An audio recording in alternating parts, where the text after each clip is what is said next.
Good morning, students. Is my voice clear? Yes, sir. Okay. अच्छा, हम revision कर रहे हैं इन चैप्टर्स का। तो अभी हम चैप्टर 1 का रिवीजन करेंगे और इसमें जो भी आपके डाउट्स है वन बाय वन आप क्लियर करते हुए चलना।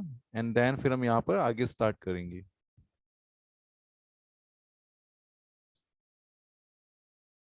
ओके। देखो, सबसे फर्स्ट जो है वो आपके क्या है, टोकन्स इन पाइथन, जो कि सबसे ज्यादा पूछे जाते हैं, है ना। वही बात चल रही है यहाँ पर। एक आपका bare bone of a Python होता है, एक आपका variable and assignments, simple input and output, data types, mutable and immutable types, ये सब हम ऑलरेडी कर चुके हैं, है ना। और यहाँ पर सबसे स्टार्टिंग जो चीज है इसमें कि इसको हु डेवलप द पाइथन, तो पाइथन को किसने डेवलप किया? गुडियो वैन रोसम। वैसे ये जर्मन है, ये पर्सन, तो जर्मन में वी को फ बोलते हैं, तो गुडियो फैन रोसम भी कह सकते हो आप इसको। इन्होंने कब किया? 90s के अंदर। ये सबसे फर्स्ट क्वेश्चन बनता है आपका एग्जाम के लिए। उसके बाद में जब आप आगे चलोगे इस पूरे पैराग्राफ के अंदर, सिर्फ यही आपकी इंपॉर्टेंट एक चीज है जो आपको रीड करनी है। सेकंड है टोकन्स इन पाइथन। टोकन इस पाइथन के अंदर एक्चुअली होता क्या है? सबसे फर्स्ट टोकन क्या है? तो टोकन क्या है? The smallest individual unit in a program is known as a token, यानी कि सबसे छोटी यूनिट और अ लेक्सिकल यूनिट। यही क्या होती है आपकी टोकन्स इन पाइथन। अच्छा, टोकन्स होते हैं, टोकन्स आपके होते हैं keywords, right identifier, literals, operator and punctuators. ये क्या है आपके टोकन्स। अब टोकन्स में देखो, आपसे सबसे ज्यादा जो क्वेश्चन पूछा जा सकता है वो है कीवर्ड्स एंड आइडेंटिफायर। लिटरल्स भी पूछे जा सकते हैं, बस लिटरल्स का मीन आपसे पूछा जा सकता है कि लिटरल्स का मीन आखिर होता क्या है। अब देखो, ऑपरेटर्स और पंक्चुएटर्स आप चाहो तो इनको अभी थोड़ा अलग रख सकते हो। अभी हम कीवर्ड्स और आइडेंटिफायर पे फोकस करेंगे, ठीक है। अब टोकन की जो डेफिनेशन यहाँ पर मेंशन है, सेम डेफिनेशन यहाँ पर भी मेंशन है ना। उसमें कोई चेंजेस आपका नहीं है। अगर आपसे पूछा जाए कि जो टोकन है उसकी जो डेफिनेशन है वो क्या है, तो ये जो डेफिनेशन यहाँ पर गिवन है, यही डेफिनेशन आप यहाँ पर मेंशन करोगे। तो ये तो बात हो गई किसकी? आपकी टोकन्स की। चलो ठीक है, मैं चाह रहा हूँ कि मैं ये इंडिविजुअल फाइल यहाँ पर शेयर कर दूं, पर चलो कोई बात नहीं। अच्छा, इसके बाद है आपका कीवर्ड्स आइडेंटिफायर। तो यहाँ पे एक कोड मेंशन है। अब यहाँ पे देखो, आइडेंटिफाई करके बताया हुआ है कि what is keyword and identifier क्या है। यहाँ पे जो भी रिजर्व वर्ड है वो सब आपके क्या होंगे? कीवर्ड्स होंगे। अच्छा चलो, मैं आपको अनम्यूट करता हूँ। आप ये बताओ मुझे कि यहाँ पर जो आपके कीवर्ड्स हैं वो कौन कौन से हैं? ठीक है, यहाँ पर गिवन भी है, तो आप एक बार खुद देखो और बताओ, और क्या क्या इसमें कीवर्ड्स हो सकते हैं। हाँ यस आदित्य सर बताओ। हाँ यस पुनीत बताओ। फॉर इन इफ एक आपका और इन रेंज फोर हो गया, इन हो गया। रेंज भी तो In if नहीं नहीं, रेंज को आप कीवर्ड्स नहीं कह सकते, रीजन मैं बताऊंगा अभी क्यों नहीं कह सकते। ठीक है, एक the आपका, print भी तो कीवर्ड है। नहीं प्रिंट कीवर्ड नहीं है ये वो। कमांड है ना, मैं रीजन कैसा है? बताता हूँ ऐसा क्यों है ना, इन सबको सेपरेट करके। देखो, आपके टोटल 33 से 36 ही आपके कीवर्ड्स हैं जो रिजर्व वर्ड होते हैं।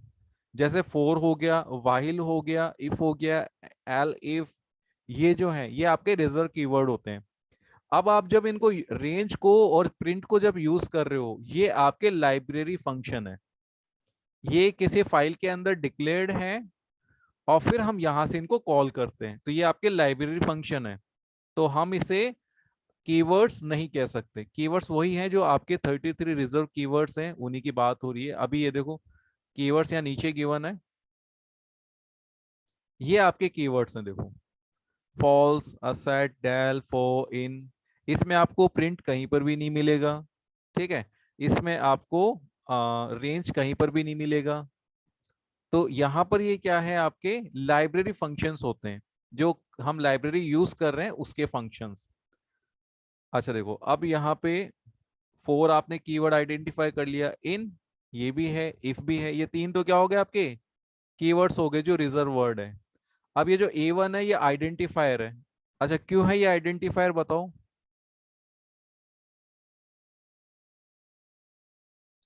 भाई आप कैसे आइडेंटिफाई करोगे कि ये आइडेंटिफायर ही है। सर ये A1 यहाँ तो पे एक इसकी वैल्यू वेरिएबल भी लिया हुआ है ना। फाइंड है। देखो एक्चुअली आप जब कोई वेरिएबल डिक्लेयर करते हो, भाई फोर तो क्या है, भाई इसको पता है कि ये कीवर्ड है, ये तो रिजर्व वर्ड है। बट कुछ और भी ऐसी चीजें हैं जो हमें अपने प्रोग्राम में यूज करनी होती है, तो हम क्या करते हैं, कुछ डेटा को स्टोर करते हैं। तो जैसे ए आपने एक वेरिएबल डिक्लेयर किया, तो ए में आपने वैल्यू स्टोर की 25। तो आप जब यहाँ पे A+A करोगे तो ये क्या करेगा, 50 प्रिंट कर देगा। वाई, क्योंकि ए की वैल्यू क्या है, ए को कैसे आइडेंटिफाई किया इसने, एज ए 25, इसीलिए हम इसको क्या कह रहे हैं, आइडेंटिफायर। मतलब आपने तो ए लिख दिया, बट ये चेक करेगा ना पीछे जाके कि ए की वैल्यू क्या है, ए को कैसे आइडेंटिफाई करेगा, इस गिवन वैल्यू से। इसलिए ये आपका क्या है, आइडेंटिफायर है। आप रेंज को भी एक तरह से आइडेंटिफायर कह सकते हो, बट ये लाइब्रेरी फंक्शन है। ठीक है, देखो यहाँ पे रेंज के ऊपर कुछ भी गिवन नहीं है, तो यहाँ पे इसने रेंज को क्या है थोड़ा सा छोड़ा हुआ, तो रेंज भी एक तरह से आपका क्या आइडेंटिफायर है। प्रिंट को भी आप आइडेंटिफायर कह सकते हो। ठीक है, क्योंकि प्रिंट क्या है, फंक्शन नेम है, और फंक्शन नेम भी आइडेंटिफायर में आते हैं। देखो आइडेंटिफायर का मीन्स होता है नेम्स, अब वो फंक्शन के नेम हो सकते हैं, वेरिएबल्स के नेम हो सकते हैं। इसके बाद में ये 1 और 10 ये क्या नंबर्स हैं, तो ये आपके क्या लिटरल्स हैं, यानी कि कांस्टेंट। और ये कौन से कांस्टेंट है आपके, न्यूमेरिकल कांस्टेंट। चाहे 0 ले लो, 1 ले लो, 2 ले लो, ये सब आपके क्या कांस्टेंट है। उसके बाद अगर आपको कोई कैलकुलेशन करनी है मैथमेटिक्स की, या कोई कंडीशन लगानी है, तो उसके लिए आप क्या यूज करते हो, ऑपरेटर्स यूज करते हो। जैसे ये आपका क्या है, मॉड्यूलस ऑपरेटर है, ये आपको रिमाइंडर प्रोवाइड करता है। ये प्लस ये आपका है रिलेशनल ऑपरेटर, ये वाला। तो ये क्या बताएगा, रिलेशन बताएगा कि इधर की जो वैल्यू है वो, यानी इधर की जो वैल्यू है वो इसके बिल्कुल बराबर हो, यानी दोनों सेम होनी चाहिए, दोनों में डिफरेंस नहीं होना चाहिए। तो ये आपका क्या हो गया, ऑपरेटर हो गया।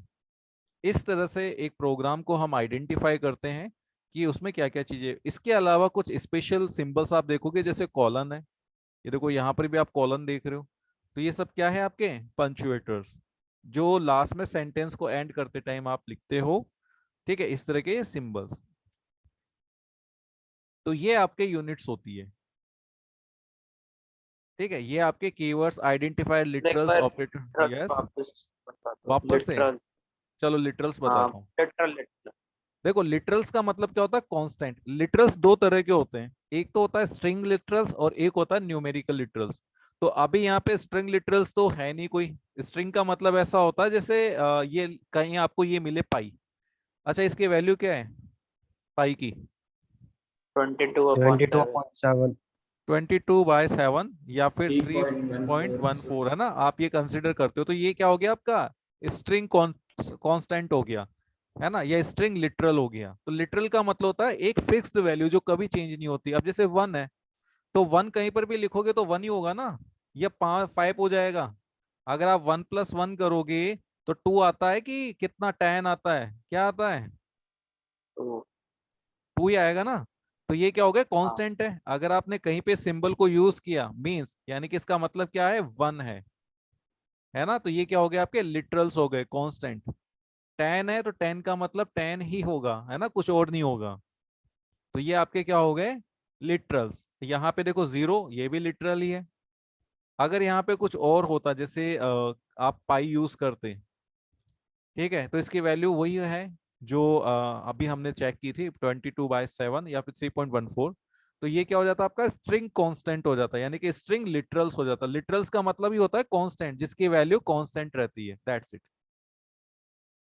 अच्छा और क्या डाउट है इसके अंदर, अगर मैं आपको प्रोग्राम दूं तो आप आइडेंटिफाई कर लोगे क्या, तो इसमें कीवर्ड्स है, क्या ऑपरेटर्स हैं, और क्या आइडेंटिफायर हैं, लिटरल्स, कर सकते हो क्या।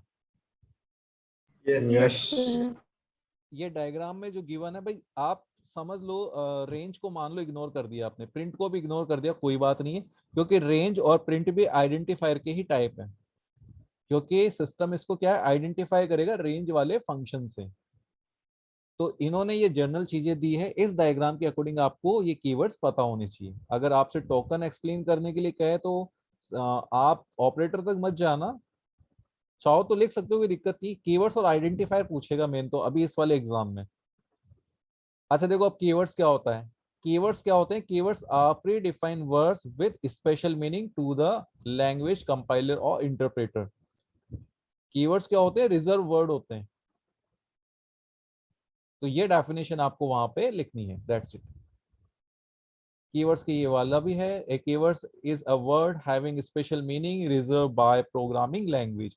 ये डेफिनेशन भी लिख दो, करेक्ट है। चाहे ये लिखो चाहे ये लिखो, बात एक ही है, उसमें कहीं पे कोई भी चेंजेस नहीं है। अगर आप एग्जांपल देना चाहते हो कीवर्ड्स के, तो यहाँ पे देखो false, assert, del, for, in और while, none, break, elif, from, is, pass, with, and वाला भी आ गया देखो, और वाला भी है, नॉट वाला भी है इसमें। ये देखो इसमें तीन ऐसे कीवर्ड्स होते हैं जिनका फर्स्ट लेटर कैपिटल होता है, फॉल्स का, नन का और ट्रू।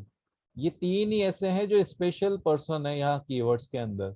बाकी जितने भी कीवर्ड्स हैं उनके सबके क्या है, लेटर स्मॉल के अंदर है। तो कोई भी स्टूडेंट ये लाइन मत लिखना कि कीवर्ड्स कौन से बोलते हैं, लोअर केस में होते हैं ऑलवेज। तो लोअर केस वाला आपका गलत हो सकता है, ठीक है, इन तीन के केस में। तो आप ये लिख सकते हो इन तीनों का नेम लिख करके, rather than these three keywords all the keywords have in lower case character।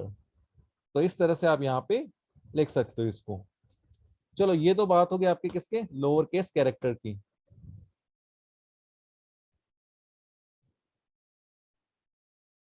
उसके बाद है आइडेंटिफायर मींस नेम।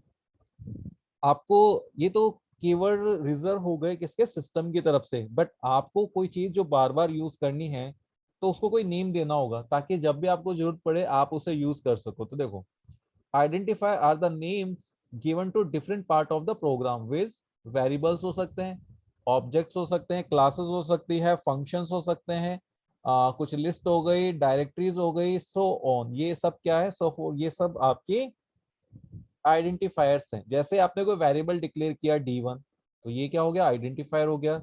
कोई आपने फंक्शन बनाया, जैसे हेलो का फंक्शन बनाया आपने, तो ये हेलो क्या हो गया, आपका आइडेंटिफायर। यानी कि इस अकॉर्डिंग जो रेंज है वो भी क्या है, आपका आइडेंटिफायर है।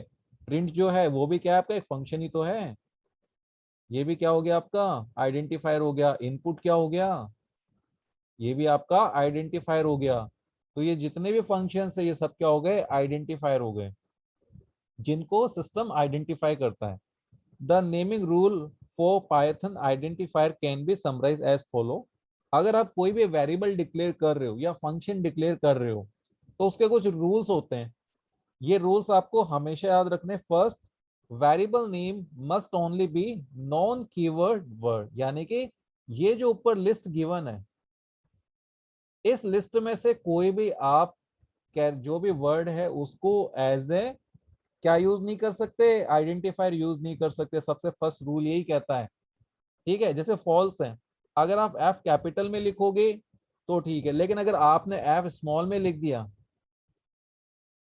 तो इसका मीन हो गया डिफरेंट, क्योंकि ये है आपका केस सेंसिटिव। कैपिटल लेटर का मीन अलग होता है और स्मॉल लेटर का मीन अलग होता है, ठीक है। यानी कि एलिफ लिख के, फोर लिख के आप इसमें कोई वैल्यू स्टोर नहीं कर सकते, ये क्या हो जाएगा, गलत हो जाएगा। सबसे फर्स्ट रूल ही यही है। इसके बाद आता है सेकंड रूल कि variable names must be made up of only letters, number and underscore. कि अगर आप कोई वेरिएबल का नेम डिक्लेयर कर रहे हो तो उसमें क्या हो सकता है, उसमें ओनली लेटर्स हो सकते हैं, ए से लेकर के जेड तक के, स्मॉल के भी आ गए। नंबर्स हो सकते हैं 0 से लेकर के आपके 9 तक के नंबर्स हो गए। एंड अंडरस्कोर, और अंडरस्कोर हो सकता है ये वाला साइन। इसमें बाकी के जो सिंबल्स है उसको इग्नोर कर दो, चाहे वो आपका एस्ट्रिक साइन हो, डिवीजन वाला हो, ये सब ऑपरेटर में आएंगे आपके। तो एक अंडरस्कोर ही है सिंबल जिसको आप यूज कर सकते हो वेरिएबल के नेम में। तो ये है आपका सेकेंड रूल। थर्ड रूल कहता है variables names can not begin with a number although they can contains number. ये कहता है थर्ड वाला रूल कि आप कोई भी वेरिएबल है तो उसको ऐसे डिक्लेयर नहीं कर सकते जैसे कि 2a इक्वल्स टू 12, ये हो जाएगा गलत। फर्स्ट जो आपने लेटर लिखा हो कभी भी नंबर नहीं हो सकता। हाँ ऐसे हो सकता है A2, ये करेक्ट है, A2 करेक्ट है, बट 2a कभी भी करेक्ट नहीं होगा क्योंकि नंबर कभी भी स्टार्टिंग में नहीं आता है, तो ये हो गया गलत। अच्छा, इन 3 रूल्स में किसी को कोई डाउट है तो बताओ, इसको अच्छे से समझ लो, बार बार काम आएंगे इसमें लैंग्वेज में। No, sir. देखो फर्स्ट में क्या है, कोई भी आपका कीवर्ड नहीं होना चाहिए वेरिएबल में। सेकंड वाले में क्या है, सिर्फ आप अंडरस्कोर ही यूज कर सकते हो एज ए सिंबल वेरिएबल में। जैसे आपने लिखा नेम अंडरस्कोर कुछ भी लिख दिया, जैसे 10th लिख दिया, जो भी लिख दिया, बट आप ऐसे नहीं लिख सकते नेम फिर स्पेस और 10th, ये हो जाएगा गलत। आप स्पेस को यूज नहीं कर सकते यहाँ पर, आप सिर्फ अंडरस्कोर को यूज कर सकते हो, ये ये हमेशा तो याद 2 रखना। वर्ड के लिए है ना सर, 2 वर्ड से ज्यादा करना। नहीं नहीं, कुछ प्रॉब्लम, देखो यहाँ प्रॉब्लम हो जाएगी, आप जैसा समझ रहे हो ये वैसा कॉन्सेप्ट नहीं है। नेम अंडरस्कोर कुछ भी आगे लिखना हुआ उसके लिए नहीं। हाँ हाँ, फिर लिख सकते हो। देखो मैं ये रन ही करके बताता हूँ आपको आखिर क्या प्रॉब्लम आती है ऐसे केसेस में। अगर आप नंबर लिखोगे तो भी गलत है, अगर आपने कोई कीवर्ड यूज किया तो भी गलत है, अगर आपने वेरिएबल नेम में नंबर पहले लिख दिए वो भी गलत है। तो इस तरह से हमें क्या करना होगा यहाँ पर, एक मेरे को आइडियली हमने ओपन किया था, ओपन कैसे नहीं हुआ ये,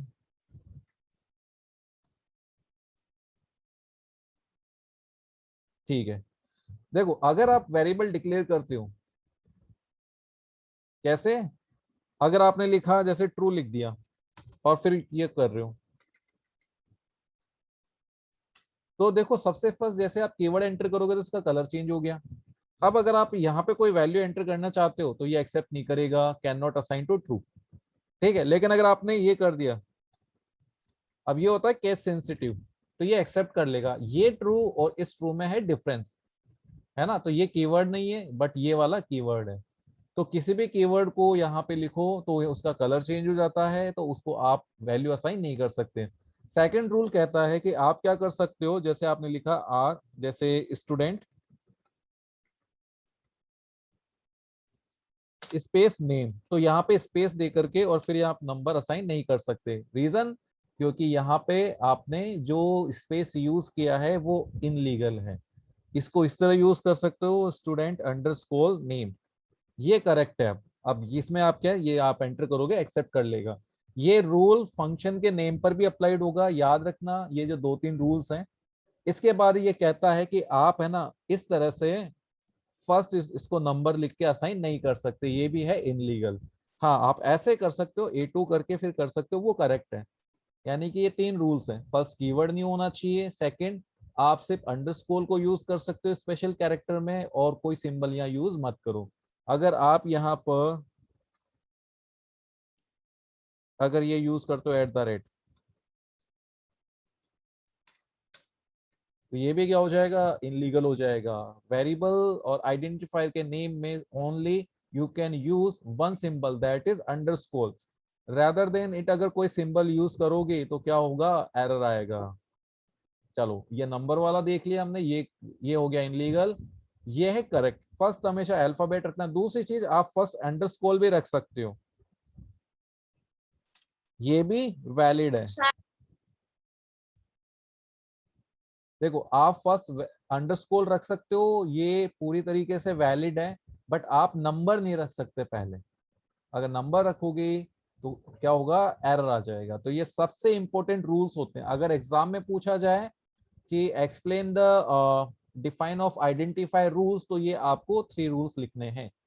इन 3 रूल्स को गांठ बांध लो हमेशा के लिए, जब भी आप कोई प्रोग्राम बनाओगे ना तो ये नियम हमेशा याद रखना। और सबसे important, Python is a case sensitive as it treats upper and lower case characters differently. जैसे अभी मैंने आपको एग्जांपल दिया कौन सा वाला, ट्रू का, तो ये वाला जो ट्रू है इसका मीन अलग है, और ये जो ट्रू है इसका मीन अलग है। अब ये कीवर्ड नहीं है, बट अगर आपने टी को कैपिटल लिख दिया तो ये इसको आइडेंटिफाई करेगा एज ए कीवर्ड। बस ये 3 रूल हमेशा याद रखना, सबसे बेसिक चीज यही है। अच्छा चलो आपकी एक बार अटेंडेंस ले लेते हैं। आई होप यहाँ पे 13 स्टूडेंट थे, बट अभी कम ही है। एक स्टूडेंट कौन लेफ्ट कर गया,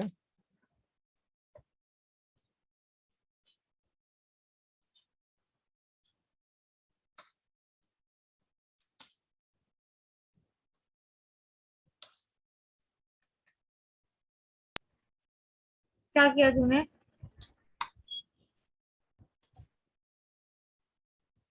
चलो एक बार मैं आपको फुल स्क्रीनशॉट ले रहा हूँ यहाँ से सभी स्टूडेंट्स का।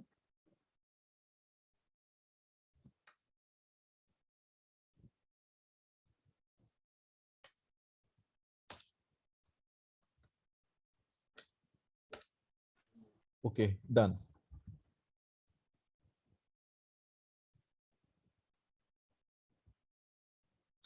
अच्छा, तो ये 3 रूल्स हमने देखे। ये समझो ये 3 रूल्स जब भी फॉलो करोगे ना आप, और 3 रूलों को अच्छी तरह से अप्लाइड कर लिया, तो आपने क्या किया, जो 10% एरर्स होते हैं वेरिएबल्स वाले, वो आपने यहीं से फिनिश कर दिए। आपको आगे वेरिएबल्स के नेम में कभी भी कोई प्रॉब्लम नहीं आएगी। ठीक है, अब बेसिक चीज क्या है इसमें वो देखते हैं हम। देखो ये कुछ एग्जांपल्स गिवन है। तो वैलिड आइडेंटिफायर है, तो देखो आपको एग्जाम में ऐसे पूछा जाएगा, 4 ऑप्शंस होंगे, उसमें से पूछेगा विच वन इज करेक्ट, इनमें से कौन सा जो कीवर्ड है वो करेक्ट है। ठीक है, 3 सही हो सकते हैं और एक आपका गलत हो सकता है, और हो सकता हो कि आपके 3 गलत हो और एक सही हो, ये भी पॉसिबल है। तो उसमें से आपको करेक्ट आइडेंटिफायर को आइडेंटिफाई करना है। चलो यहाँ तक तो इन 3 रूल्स में आई होप आपको कोई दिक्कत नहीं होगी, बट ये 3 रूल हमेशा याद रखना जब भी आप कोई वेरिएबल या फंक्शन का नेम डिक्लेयर करोगे तो, क्योंकि सबसे ज्यादा मिस्टेक इसी में होती है। इसके बाद हम बात करते हैं लिटरल्स और वैल्यूज की। इसमें 2 तरह के लिटरल्स होते हैं। फर्स्ट होता है आपका स्ट्रिंग लिटरल्स, और फिर होता है आपका न्यूमेरिक वाला। देखो, अब सिंगल स्ट्रिंग की अगर अपन बात करें, लिटरल्स का मतलब हमेशा ये ध्यान रखना फिक्स या कांस्टेंट वैल्यू, जो वैल्यू हमेशा फिक्स रहती है, कभी भी चेंज नहीं होती है, उसकी बात कर रहे हैं। अब ए स्ट्रिंग लिटरल्स की बात करते हैं। String literals is a sequence of characters surrounded by quotations, single और डबल quotes और ट्रिपल quotes.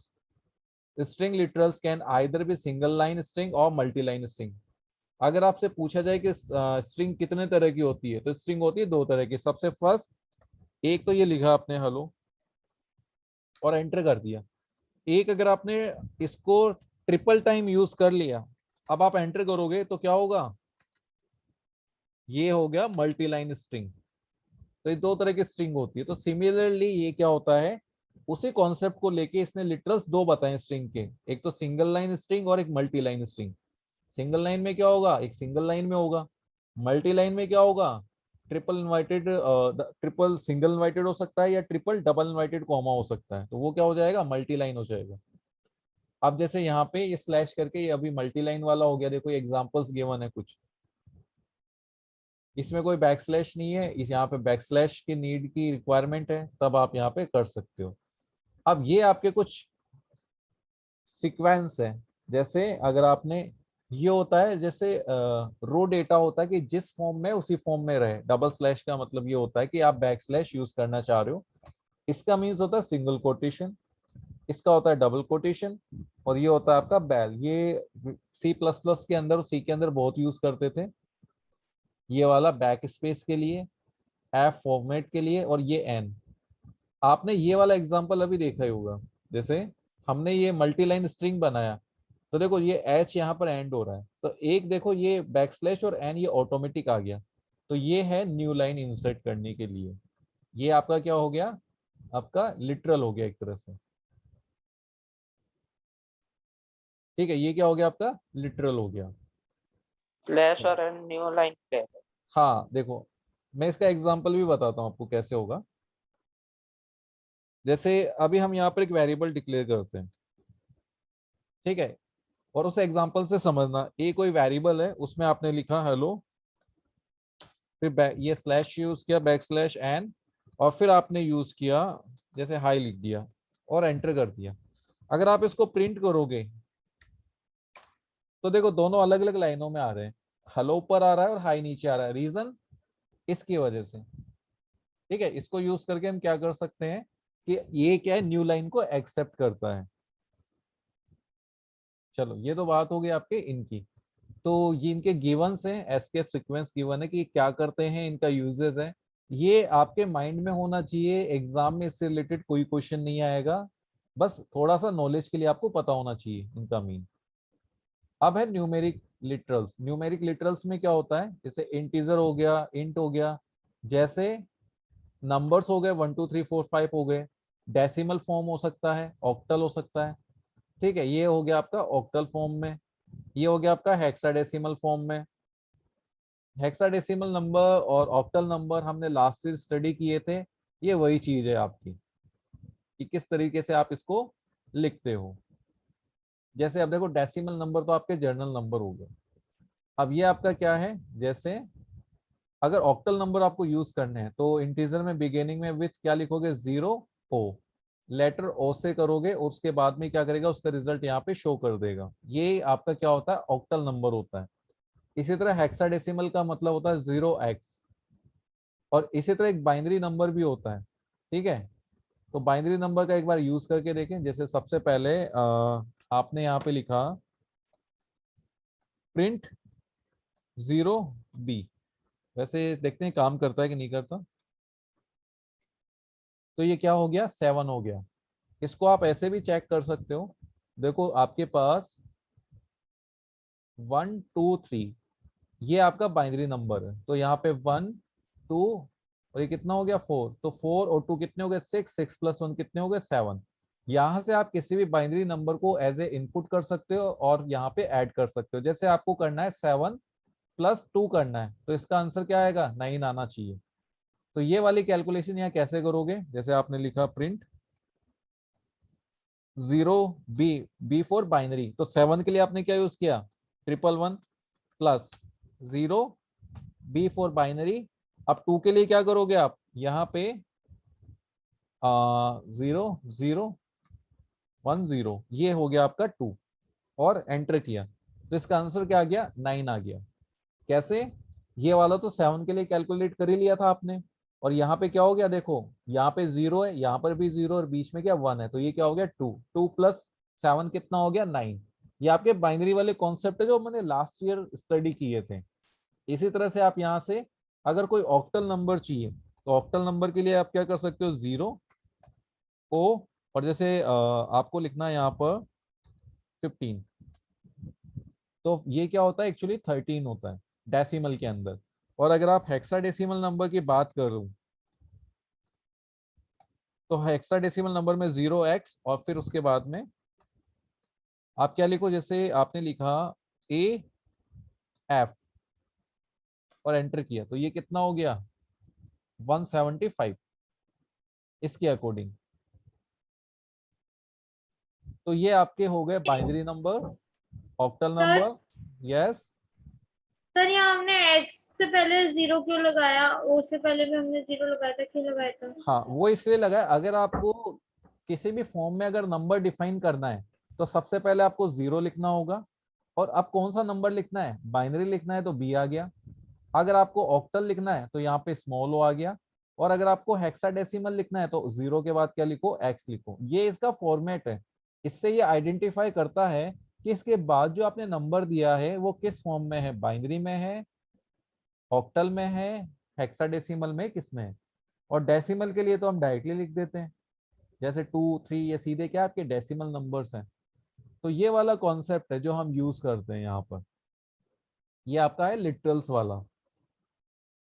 वैसे इसके रिक्वायरमेंट आपको नहीं पड़ेगी, बट आपको आइडिया होना चाहिए कि बाइनरी नंबर कैसे देते हैं इसमें, और ऑक्टल नंबर कैसे देते हैं, और हेक्साडेसिमल नंबर कैसे देते हैं। ये जस्ट एक, तो आप लोग ऐसे करो, अरे अपने माइक को म्यूट तो आप रखो लोग आप। कैसे कर रहे हो बात करने?